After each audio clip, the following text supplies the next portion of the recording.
ಲೋಕದ ಸೃಷ್ಟಿಗೆ ಕಾರಣರಾದ ತ್ವಾಹರು ಮಲಗಿಹ ಅಂದದ ದೇಶ ತ್ವೈಭವ ವರ್ಣಿಸು ಬೇಗನೆ ಈಗ ಲೋಕದ ಸೃಷ್ಟಿಗೆ ಕಾರಣರಾದ ತ್ವಾಹರು ಮಲಗಿಹ ಅಂದದ ದೇಶ ತ್ವೈಭವ ವರ್ಣಿಸು ಬೇಗನೆ ಈಗ ಹಸಿ ಹಸಿರಿ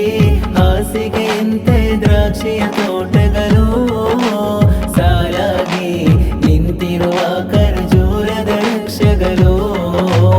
ಒಂಟೆಗಳ ಸರದಿಯ ನೋಡಲು ಸಾಲದು ಕಣ್ಣೆರಡು ಕುದುರೆಗಳ ಓಟವ ಹೇಗೆ ವರ್ಣಿಸಲಿ ಹೇಳು ಅರಗಿಣಿಯೇ ಹೆಸರಿಪು ಎಂಬ ಊರನ್ನು ಸುತ್ತಿದೆಯಾ ಆನಂದ ಕುಂದಿಲನಾಗಿ ಇಲ್ಲಿಗೆ ಬಂದಿದೆಯಾ ನೀನಲ್ಲಿ ದೇವಿಯರ ಮೌಲ ಕಂಡಿರುವೇನೋ ನನ್ನಿಂದ ಪುಣ್ಯ ಸಲಾಮ ಹೇಳಿದೆಯಾಗಿನಿಯೇ ದೀನಿಸಿಲಾಮಿಗೆ ಹೆಗಲನ್ನು ಕೊಟ್ಟು ವೀರರು ಮಲಗಿಯ ಬದರಿನ ಪಕ್ಕ ದರ್ಶಿಸಿ ಬಂದಿಯ ಹೇಳಲೆ ಬೇಗ ದೀನಿಸಿಲಾಮಿಗೆ ಹೆಗಲನ್ನು ಕೊಟ್ಟು ವೀರರು ಮಲಗಿಹ ಬದರಿನ ಪಕ್ಕ ದರ್ಶಿಸಿ ಬಂದಿಯ ಹೇಳಲೆ ಬೇಗ ಗಂಡುಗಳೇ ಹಸದು ಆಹಿ ಅಂಜರು ಮಲಗಿರುವ ಬಹುದೆಂಬ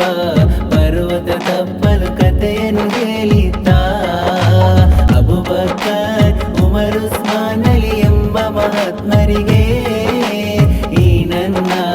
ಒಡಲಿನ ಆಲದ ಆಸೆಯ ತಿಳಿಸಿದೆಯಾ ಅರಗಿಣಿಯೇ ಹೆಸರಿಪು ಎಂಬ ಊರನ್ನು ಸುತ್ತಿದೆಯಾ ಆನಂದ ಕುಂದಿಲನಾಗಿ ಇಲ್ಲಿಗೆ ಬಂದಿದೆಯಾ ನೀನಲ್ಲಿ ದೇವಿಯರ ಮೌಲ ಕಂಡಿರುವೇನೋ ನನ್ನಿಂದ ಪುಣ್ಯ ಸಲಾಮ ಹೇಳಿದೆಯಾಗಿನಿಯೇ ಏಕ ಇಲಾಹನ ಮೊದಲನೇ ಭವನ ಕಬಾ ಮಂದಿರ ನೋಡಿದೆ ನಿನ್ನ ನೋಡೋ ದೇಶವು ಭಾಗ್ಯವು ನನ್ನ ಏಕ ಇಲಾಹನ ಮೊದಲನೇ ಭವನ ಕಬಾ ಮಂದಿರ ನೋಡಿದೆ ನಿನ್ನ ನೋಡೋ ದೇಶವು ಭಾಗ್ಯವು ನನ್ನ